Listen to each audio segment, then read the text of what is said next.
धारा 124A यानी कि राजद्रोह का कानून, इसको लेकर आज सुप्रीम कोर्ट में सुनवाई हुई, जिसमें केंद्र का पक्ष रखने वाले सॉलिसिटर जनरल तुषार मेहता ने केंद्र की ओर से हलफनामा दायर करा, जिसमें कहा गया है कि केंद्र सरकार तैयार है इस कानून पर पुनर्विचार करने के लिए।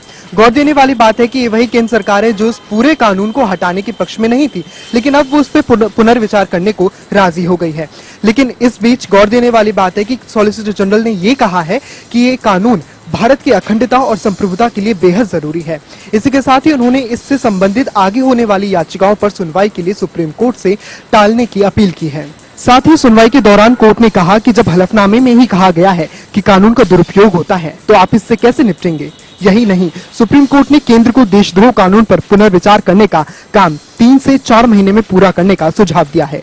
अदालत ने केंद्र से यह भी पूछा कि वो राज्य सरकारों को यह निर्देश क्यों नहीं देता कि धारा 124A के तहत तमाम मामलों को तब तक स्थगित रखा जाए जब तक कि केंद्र पुनर्विचार की प्रक्रिया पूरी नहीं कर लेता। सीजेआई एनवी रमन्ना ने कहा कि केंद्र के हलफनामे में यह भी दावा किया गया है कि खुद प्रधानमंत्री भी नागरिक स्वतंत्रता से संबंधित मुद्दों से अवगत है और उनका मानना है कि आजादी के 75वें साल में राष्ट्र पुराने औपनिवेशिक कानूनों समेत औपनिवेशिक बोझ को छोड़ना चाहता है। ऐसे में गौर देने वाली बात है कि सॉलिसिटर जनरल ने भी पहले ये कहा गया था कि हनुमान चालीसा का पाठ करने जैसे मामलों में भी इसी कानून के तहत मामले दर्ज हो रहे हैं, तो ये कितना गंभीर मामला हो सकता है इसका अनुमान लगाया जा सकता है। इसी के तहत ही केंद्र ने यह भी कहा है कि वो पुनर्विचार करने में टाइम लगेगा, जिसके लिए उसने और समय मांगा है, लेकिन सुप्रीम कोर्ट ने इसको 3 से 4 महीने में ही पूरा करने की बात कही है। ऐसे में देखने वाली बात होगी कि आगे आने वाले मामलों को किस तरह से केंद्र सरकार निपटेगी। कमिश्नर बदलने की याचिका पर सुनवाई को लेकर सुबह से ही गहमे गहमी का माहौल बना हुआ था। एडवोकेट कमिश्नर को बदले जाने को लेकर जहां सुनवाई होनी है, एडवोकेट कमिश्नर को बदले जाने को लेकर जहां सुनवाई होनी थी, वहीं अब तक हुए सर्वे की रिपोर्ट सौंपी गई है। इस मामले को लेकर अदालत की ओर से सभी का रुख बना हुआ है, जबकि वीडियो कॉन्फ्रेंसिंग के दौरान संकलित साक्ष्य भी सौंपे जाने की तैयारी है। दोपहर 2 बजे अदालत में सुनवाई शुरू हुई थी। ज्ञान व्यापी परिसर की कमीशन की कार्यवाही पर सुनवाई शाम 4 बजे तक जारी रही। इस दौरान सिविल जज रवि कुमार दिवाकर की अदालत में अंजुमन मसाजिद की ओर से दाखिल प्रार्थना पत्र अग्रिम सुनवाई के लिए 11 मई की तिथि मुकर्रर कर दी गई है। पूर्व महंत कुलपति तिवारी की ओर से 1992 के पहले परिसर में बाबा विश्वनाथ के शिवलिंग को देखे जाने की बात कहकर चर्चाओं को गति दी गई है। देश भर में चर्चा का विषय बने ज्ञान व्यापी मस्जिद की कार्यवाही को सुनिश्चित करवाने के लिए तहखाने का ताला खोलकर जांच कराने की मांग की गई है। कुतुब मीनार को लेकर विवाद तूल पकड़ता जा रहा है। हिंदू संगठन से जुड़े लोगों ने हनुमान चालीसा का पाठ करते हुए कुतुब मीनार के बाहर पहुंचे। साथ ही बता दें कि इस दौरान पुलिस ने उन्हें हिरासत में लिया। बता दें कि हिंदू संगठनों ने हनुमान चालीसा का पाठ भी किया और यूनाइटेड फ्रंट का दावा है कि कुतुब मीनार फ्रंट स्तंभ है। दिल्ली में स्थित ऐतिहासिक इमारत कुतुब मीनार के नाम को बदलने की मांग तेज हो गई है। हिंदू संगठनों के कुछ कार्यकर्ताओं ने कुतुब मीनार के पास हनुमान चालीसा का पाठ किया। इतना ही नहीं, हिंदू संगठनों ने कुतुब मीनार का नाम बदलकर विष्णु स्तंभ करने की मांग की है। हिंदू संगठन महाकाल मानव सेवा ने कुतुब मीनार का नाम बदलने को लेकर विरोध प्रदर्शन किया। साथ ही हिंदू संगठन के एक कार्यकर्ता ने कहा कि मुगलों ने इसे हमसे छीना था, जिसको लेकर हम अपनी मांगों को रख रहे हैं। हमारी मांग है कि कुतुब मीनार का नाम बदलकर विष्णु स्तंभ किया जाए, जिसको लेकर पीएम मोदी को ज्ञापन भी सौंपा जाएगा। बता दें कि कुतुब मीनार का नाम बदलने को लेकर मंगलवार सुबह से ही प्रदर्शन चल रहा है। इसमें कई हिंदू संगठन शामिल हुए हैं। प्रदर्शनकारियों ने इस दौरान जमकर नारेबाजी की। साथ ही प्रदर्शनकारियों ने जय श्री राम के नारे लगाए। प्रदर्शनकारियों का कहना है कि ये सनातन धर्म की जगह है और सनातन धर्म की ही रहेगी। इससे पहले इसका नाम विष्णु स्तंभ था। मुगलों ने इसका नाम बदलकर कुतुब मीनार कर दिया था। अब इसका नाम फिर से विष्णु स्तंभ करने की मांग कर रहे हैं। उधर बीजेपी ने कई जगहों से नाम बदलने की मांग की है, जैसे अकबर रोड, हनुमान रोड, औरंगजेब लेन, तलुगन लेन के नाम बदलने की मांग की है, जिसको लेकर बीजेपी अध्यक्ष आदेश गुप्ता ने एनडीएमसी के चेयरमैन को पत्र लिखा और कई जगहों के नाम बदलने की मांग की है। श्रीलंका में गहराए आर्थिक संकट के बीच श्रीलंका के प्रधानमंत्री महिंदा राजपक्षे ने पद से इस्तीफा दे दिया। पीएम के इस्तीफे के कुछ घंटे बाद ही उग्र भीड़ ने राजपक्षे परिवार के पैतृक घर को आग लगा दी। यही नहीं, उग्र प्रदर्शनकारियों ने कई नेताओं के घरों को भी आग के हवाले कर दिया। महिंदा राजपक्षे के इस्तीफे से नाखुश समर्थकों ने राजधानी कोलंबो में हिंसक घटनाओं को अंजाम दिया। इसके बाद उनके विरोधी भी उग्र हो गए। जब राजपक्षे के समर्थकों ने कोलंबो छोड़कर जाने की कोशिश की तो उनकी गाड़ियों को भी निशाना बनाया गया। मीडिया रिपोर्ट्स के मुताबिक पूर्व पीएम महिंदा राजपक्षे और उनके परिवार ने पूर्वी श्रीलंका के त्रिकोमाली नेवल बेस में शरण ली है। उन्हें एक हेलीकॉप्टर के जरिए बेस तक ले जाया गया। वहीं जब इस बात की जानकारी मिलने पर बेस के बाहर प्रदर्शनकारियों की भीड़ जमा हो गई।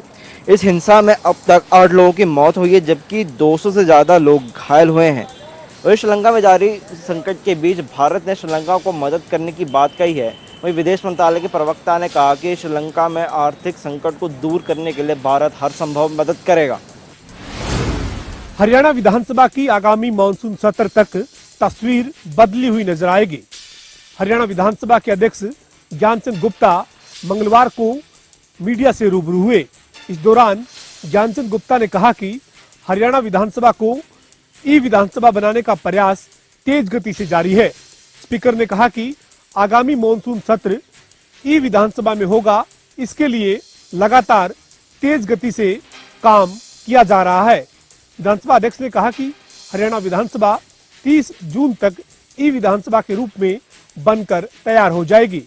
इस दौरान स्पीकर ने यह भी जानकारी दी कि हरियाणा विधानसभा के अधिकारियों कर्मचारियों को प्रशिक्षण दे दिया गया है और जल्द ही अगले सप्ताह में हरियाणा के विधायकों को प्रशिक्षण देने की शुरुआत की जाएगी। काबिले गौर है कि हरियाणा विधानसभा को ई विधानसभा बनाने के लिए लगातार हरियाणा विधानसभा का सचिवालय काम कर रहा है, लेकिन बीच में कोविड के चलते इसमें देरी हुई है। लेकिन अब विधानसभा अध्यक्ष के दावे के मुताबिक आगामी मानसून सत्र ई विधानसभा में ही होगा, इसके लिए पूरी तरह से तैयारी कर ली गई है। अभी तक हर रोज हम आपको भीषण गर्मी के बारे में अपडेट देते आए हैं, लेकिन अब तेज और भीषण गर्मी झेलने के बाद लोगों के लिए एक बड़ी राहत की खबर है। मौसम विभाग की तरफ से साफ कहा गया है कि 13 मई के बाद किसी भी राज्य में लू नहीं चलेगी, छोड़कर राजस्थान को।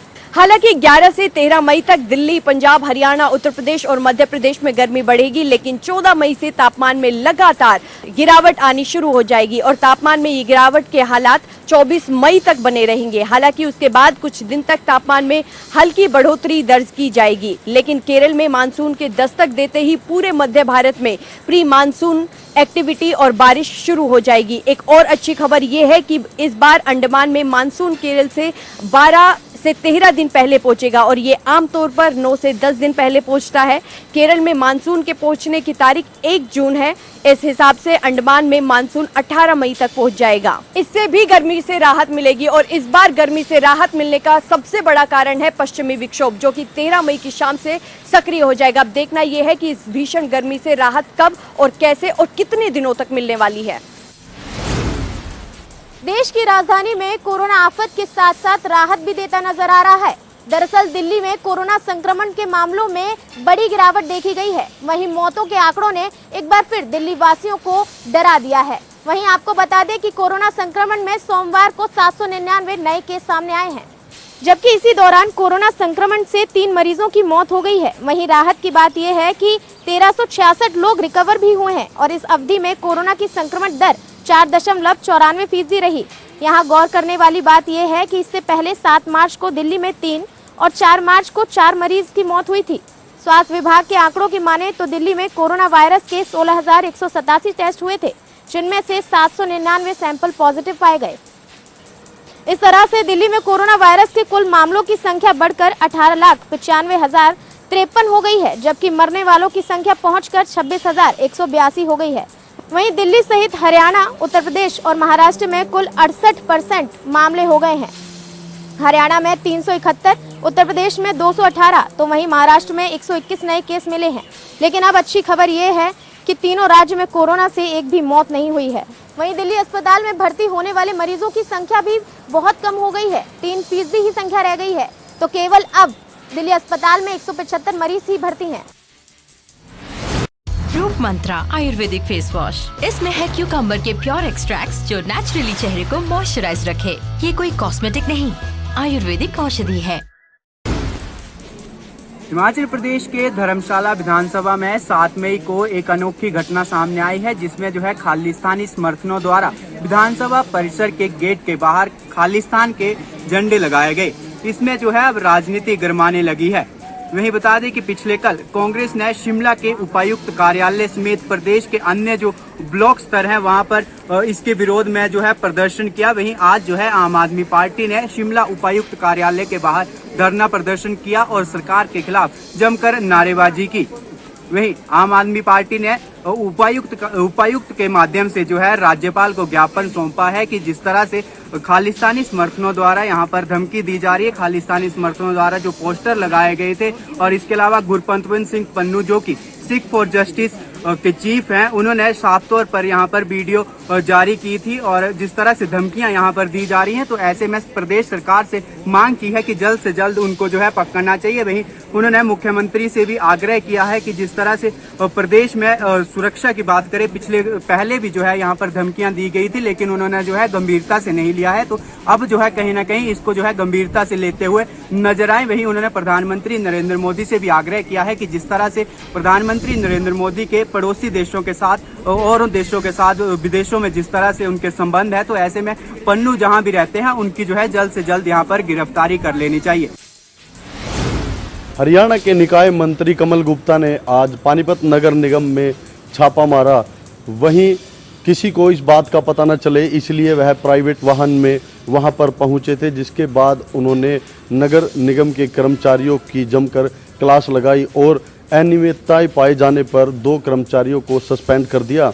वहीं मंत्री ने कहा कि नगर निगम के अंदर कोई भी भ्रष्टाचार नहीं चलेगा और इसके साथ ही मंत्री ने कर्मचारियों की खुद हाजिरी लगाई और जो कर्मचारी मौके पर मौजूद नहीं मिले उनकी एब्सेंट लगाई गई। इसके बाद करीब 1 घंटे के बाद मंत्री निरीक्षण के बाद वापस चंडीगढ़ के लिए रवाना हो गए। रतिया शहर में 21 संस्थाओं के जनप्रतिनिधि व सैकड़ों नागरिक आज लामबंद हुए और एसडीएम से मिले। एसडीएम से उन्होंने मांग की है कि नगर पालिका ने 2 वर्ष पहले बुढलाडा रोड से लेकर शमशान घाट तक सड़क उखाड़ी गई थी, जिसका अभी तक निर्माण शुरू नहीं हुआ, जिसको लेकर एसडीएम ने पूरे मामले पर संज्ञान लिया और नगर पालिका से पूरी रिपोर्ट ली और जनप्रतिनिधियों को आश्वासन दिया कि 2 दिन के अंदर अंदर इस सड़क का निर्माण कार्य शुरू किया जाएगा। वहीं उन्होंने साफ किया है कि इसमें कुछ जगह विवादित है जो कोर्ट में विचाराधीन है, उसके ऊपर भी जल्द फैसला लिया जाएगा। उसके बाद सभी जनप्रतिनिधियों ने बार के हॉल में एक बैठक की और आगे को लेकर रणनीति तैयार की।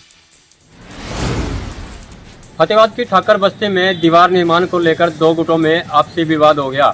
इस विवाद में कुल 5 लोगों को गंभीर चोटें आई हैं, जिन्हें इलाज के लिए फतेहाबाद के नागरिक अस्पताल में भर्ती करवाया गया है। पीड़ित परिवार का कहना है कि उनके पड़ोसी द्वारा उनके घर पे बनी दीवार पर अवैध निर्माण किया जा रहा था। जब इन्होंने इस बात का विरोध किया तो पड़ोसियों द्वारा उन पर हमला कर दिया गया और ईंटों से उन पर वार किया गया। इस घटना में 5 लोगों को गंभीर चोटें आई हैं। वहीं इन्हें इलाज के लिए फतेहाबाद के नागरिक अस्पताल में भर्ती करवा दिया गया है। इस पूरे मामले को लेकर पुलिस का कहना है कि अभी पीड़ित पक्ष द्वारा उन्हें कोई भी शिकायत प्राप्त नहीं हुई है। जैसे ही उन्हें शिकायत मिलेगी आगामी कार्रवाई जांच की जाएगी। हरियाणा पुलिस अकादमी मधुबन में 20 स्तरीय कल्याण संगोष्ठी का आयोजन किया गया।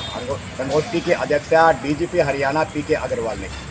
पीके अग्रवाल ने बताया कि जिस प्रकार से यह संगोष्ठी का आयोजन किया गया था, इसमें पूरे प्रदेश से विभिन्न जिलों के एसपी, डीएसपी, कर्मचारी व अधिकारियों ने हिस्सा लिया है और उनकी समस्याओं को जाना है। बाद में पत्रकारों से बातचीत करते हुए डीजीपी ने बताया कि जिस प्रकार से आज हरियाणा में आतंकवादियों को पकड़ा जा रहा है, उसको लेकर कहीं ना कहीं पुलिस पूरी तरह से अलर्ट मोड पर है। इसके अलावा पूरी तरह से हरियाणा में छानबीन की जा रही है। माहौली का जिक्र उन्होंने करते हुए कहा जिस प्रकार से कल माहौली में घटना हुई है, उसको लेकर हरियाणा की पुलिस है जो बिल्कुल सतर्क है और जगह जगह पर छापेमारी की जांच की जा रही है। इसके अलावा कर्मचारियों के बारे में बताया जिस प्रकार से कर्मचारियों को पिछले काफ़ी समय से मांग उठती रही थी, उसको लेकर केंद्रीय गृह मंत्री और हरियाणा सरकार ने 35 वर्ष से ऊपर कर्मचारियों को 2 साल में एक बार जो हेल्थ का कार्य किया है वो बिल्कुल सराहनीय है और कर्मचारियों की इसकी जरूरत थी। उन्होंने कहा कि जिस प्रकार से 4 आतंकवादियों को बस्ताना टोल प्लाजा पर पकड़ा गया है, उसको लेकर पूरी हरियाणा पुलिस बिल्कुल सतर्क मोड पर आ चुकी है।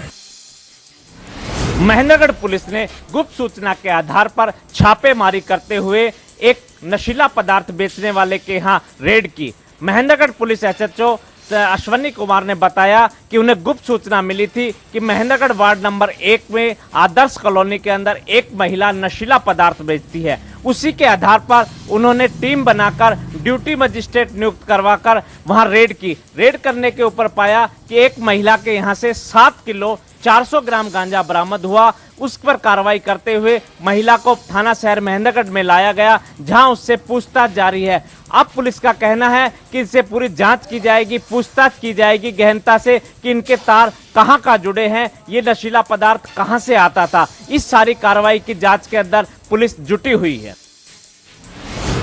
एसएचओ दिनेश कुमार ने आज सढौरा में थाने में अपना कार्यभार संभाला। उन्होंने कार्यभार संभालते ही सबसे पहले अधिकारियों के साथ बैठक की। अधिकारियों से कहा कि जो लंबित पड़े कार्यों को जल्दी से निपटाया जाए। दूसरी कड़ी में साथ ही उन्होंने सढौरा में सामाजिक धार्मिक संगठनों के लोगों के साथ बैठक की। उन्होंने कहा कि मेरी प्राथमिकता सबसे पहले सढौरे में नशा मुक्त करना है। वह जो नशे का कारोबार कर रहे हैं, नशा बेच रहे हैं या नशा कर रहे हैं, उनको पकड़ना है। दूसरे में उन्होंने कहा कि सढौरा में जो लोग आवारा लोग स्कूलों के बाहर घूमते हैं, उनको गश्त करके रोका जाएगा। और जो सढौरा के अंदर ओवरलोड डंपर चल रहे हैं, उन्हें भी रोका जाएगा। उन्होंने सामाजिक व धार्मिक संगठनों के लोगों से कहा कि जो जिला प्रशासन, जो पुलिस द्वारा नशा मुक्त की मुहिम चलाई गई है, उसमें उसका सहयोग करें। जो भी कानून का मजाक उड़ाता है, उसको साथ सख्ती से निपटा जाएगा। तो अभी हम खड़े हैं चिंतपूर्णी धर्मशाला मार्ग पर, और मेरे पीछे आप देख सकते हैं कि यहाँ से 90 किलोमीटर मात्र धर्मशाला है। और इसी रास्ते का प्रयोग जो है जितने भी टूरिस्ट हैं वो करते हैं, ख़ास तौर से जो लोग पंजाब से आते हैं। पंजाब से आने वाले लोगों की सुरक्षा किस प्रकार हो रही है वो हमने आपको मेरी बाएं और जो तस्वीरें चल रही हैं उसमें साफ तौर पर दिखाई दे रहा है कि पंजाब से आने वाली हर एक गाड़ी को यहाँ पर सुरक्षा के मद्देनज़र चेक किया जा रहा है। और यहाँ पर सीधे तौर पर जो डीजीपी संजय कुंडू है उनके द्वारा निर्देश दिए गए हैं कि जो भी संदिग्ध व्यक्ति लगता है या फिर कुछ ऐसा किसी व्हीकल में पाया जाता है तो उसको तुरंत उस पर कार्रवाई की जाए। कल रात से लगातार सुरक्षा यहाँ पर बढ़ा दी गई है चप्पे चप्पे पर, क्योंकि 7 स्थानों से ऊना जो है पंजाब की सीमा के साथ लगता है, तो चप्पे चप्पे पर सुरक्षा के इंतज़ाम बढ़ा दिए गए हैं। हर आने जाने वाली गाड़ी के ऊपर भी पुलिस द्वारा निगरानी रखी जा रही है। आपको बता दें कि कल रात से सुरक्षा के कड़े इंतजाम यहाँ पर हो गए और थाना प्रभारी गगरेट मनोज कौंडल और उनके साथ साथ एएसपी ऊना प्रवीण धीमान और एसपी अरिजीत सिंह लगातार नाकों पर जाकर पुलिस जांच कमेटियों की जो गठन जो किया गया है उन पर निगरानी रखते हुए दिखाई दे रहे हैं। दिल्ली दौरे पर हैं हिमाचल प्रदेश के मुख्यमंत्री जयराम ठाकुर। मुख्यमंत्री जयराम ठाकुर मंगलवार शाम दिल्ली पहुंचे। बुधवार को मुख्यमंत्री जयराम ठाकुर कई अहम बैठकों में भाग लेंगे। इसके अलावा मुख्यमंत्री जयराम ठाकुर कई केंद्रीय मंत्रियों के साथ भी मुलाकात कर सकते हैं। मंगलवार को कांगड़ा के दौरे के बाद मुख्यमंत्री जयराम ठाकुर दिल्ली पहुंचे हैं। माना यह जा रहा है कि हिमाचल प्रदेश में खालिस्तान की धमकी मिलने के बाद मुख्यमंत्री जयराम ठाकुर गृह मंत्रालय को हिमाचल प्रदेश की ओर से रिपोर्ट भी सौंप सकते हैं। हिमाचल प्रदेश में खालिस्तानी धमकी मिलने के बाद न केवल लोगों में रोष है बल्कि राजनीतिक दल भी इसका विरोध करते हुए नजर आ रहे हैं। प्रदेश सरकार का कहना है कि प्रदेश सरकार हर तरीके से लोगों को सुरक्षा देने के लिए प्रतिबद्ध है और लोगों को किसी भी तरीके से घबराने की जरूरत नहीं है। इसके अलावा मुख्यमंत्री जयराम ठाकुर ने खालिस्तानी लोगों को ये भी चुनौती दी है कि हिमाचल प्रदेश पूरी तरीके से सुरक्षित और शांतिप्रिय राज्य है। जो कोई भी हिमाचल प्रदेश की शांति को भंग करने की कोशिश करेगा, प्रदेश सरकार उसे किसी भी हाल में बख्शेगी नहीं। क्योंकि हिमाचल प्रदेश चुनावी साल में प्रवेश कर चुका है, ऐसे में हिमाचल प्रदेश में होने वाली छोटी और बड़ी घटनाएं अपने आप में बेहद महत्वपूर्ण हो जाती हैं। लेकिन राजनीति से इतर ये बहुत जरूरी है कि राजनीति से बढ़कर हिमाचल प्रदेश की सुरक्षा पर ध्यान दिया जाए। करनाल के थाना सदर से एक आरोपी दीवार फांदकर फरार हो गया। बड़ी मशक्कत के बाद पुलिस वालों ने उसको गिरफ्तार किया और उसके खिलाफ एक और मामला दर्ज किया। करनाल के बीजना गांव का एक शख्स, एक व्यक्ति को सदर पुलिस ने पकड़ा था। मारपीट और जान से मारने की धमकी के मामले में पकड़ा था। इस पूरी प्रक्रिया को लेकर आज उसको कोर्ट में पेश करना था। कोर्ट में पेश करने से पहले ही जो कर्मचारी थे, अधिकारी थे, वो व्यस्त थे। उसके बाद वो उसने मौका मिलते ही वो वहां से दीवार फांदकर फरार हो गया। और इसके बाद बड़ी मशक्कत के बाद, कड़ी मेहनत के बाद जो पुलिस कर्मचारी है उनको उसको दोबारा से गिरफ्तार किया। उसके पास इसका पहले एक मामला था ही था, उसके साथ एक और मामला दर्ज किया है। और इसी के साथ अगर बात की जाए तो पुलिस कर्मचारियों को यही कहना है कि इस व्यक्ति ने एक बिजना गांव के में मारपीट और जान से मारने के मामले में गिरफ्तार किया गया था, लेकिन ये फरार हो गया। उसके बाद पुलिस हिरासत से भागने का भी मामला दर्ज कर लिया गया है। काहनौर चौकी पुलिस ने आज काहनौर चौक से पशुओं से भरी एक गाड़ी को पकड़ने में सफलता हासिल की। दरअसल पुलिस को सूचना मिली थी कि एक आयसर गाड़ी महम के रास्ते बेरी होकर यूपी की तरफ जा रही है, जिसमें भारी मात्रा में पशु भरे हुए हैं। सूचना के आधार पर तुरंत प्रभाव से कार्रवाई करते हुए पुलिस ने नाकाबंदी की व काहनौर चौक के पास उक्त आयसर गाड़ी को पकड़ा, जिसमें भारी मात्रा में पशु भरे हुए थे। पुलिस ने जब पशुओं की गिनती की तो उसमें 86 कटड़े व 2 भैंस सहित लगभग 88 पशु पुलिस को मिले।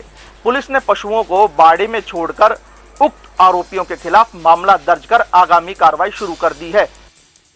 ठाकुर अपने एक दिवसीय प्रवास के दौरान आज कांगड़ा जिला के दौरे पर थे। वहीं इससे पहले मुख्यमंत्री कोटला पहुंचे, जहां पर उन्होंने 30 विभिन्न विकासात्मक योजनाओं का उद्घाटन व शिलान्यास किया। वहीं इन योजनाओं को पूरा करने के लिए जो है तकरीबन 70 करोड़ रुपए की लागत से जो है इन योजनाओं को जो है वो तैयार किया जाएगा। इसके साथ ही अगर बात खालिस्तान की जाए तो आज भी खालिस्तान के नेता गुरदीप सिंह पन्नू ने जो है मुख्यमंत्री को सोशल मीडिया के माध्यम से ये धमकी दी है कि जो तपोवन विधानसभा गेट के बाहर जो खालिस्तान के झंडे लगाए गए थे, अगर उन लोगों पर, खालिस्तानी समर्थकों पर अगर कार्रवाई की जाती है तो जिस तरह से मोहाली, चंडीगढ़ के मोहाली में बम धमाका हुआ है, वैसा ही बम धमाका जो है वो शिमला के पुलिस मुख्यालय के सामने भी करेंगे। लेकिन इस बात पर कड़ा संज्ञान लेते हुए हिमाचल प्रदेश के मुख्यमंत्री जयराम ठाकुर ने कहा कि पन्नू की धमकियों से कुछ भी नहीं होने वाला है और किसी भी सूरत में जो है वो हिमाचल प्रदेश का जो माहौल है उसे खराब नहीं होने दिया जाएगा।